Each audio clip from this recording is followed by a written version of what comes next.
Sejumlah warga di Kabupaten Ogan Komering Ulu khawatir dan ketakutan lantaran lambatnya tim Satgas COVID-19 OKU dalam menangani keluarga pasien terkonfirmasi positif.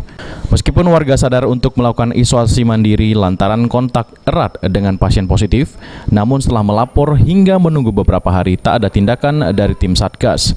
Seperti yang diungkapkan warga di perumahan Cinta Karya, Kelurahan Sekar Jaya, OKU, warga setempat yang awalnya tidak panik kini khawatir lantaran hingga hari ketiga belum ada tindakan terhadap oknum warga yang terduga kontak erat dengan pasien positif COVID-19.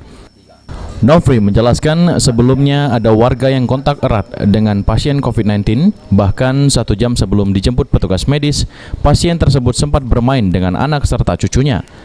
Warga sendiri telah berinisiatif dan meminta agar yang sempat kontak erat dengan melakukan isolasi mandiri serta penyemprotan disinfektan di lingkungan secara swadaya, bahkan membantu keperluan sehari-hari seperti sembako bagi warga yang tengah isolasi mandiri. Sangat kami sayangkan, jadi kami sudah melapor ke RT sebagai aparat pemerintahan di tingkat bawah, sudah melapor ke Satgas, tapi tanggapan mereka mengatakan bahwa alat itu habis.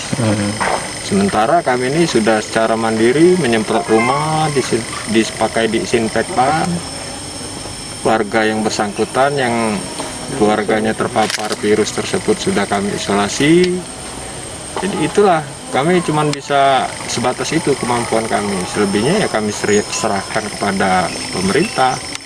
Nah sekarang ini pemerintah lamban untuk menangani itu. Kami terus terang kami sudah cemas di sini nih. Soalnya kan kebanyakan yang terjadi ini orang tanpa gejala soalnya kan yang banyak terjadi. Ari Pranika, PAL TV.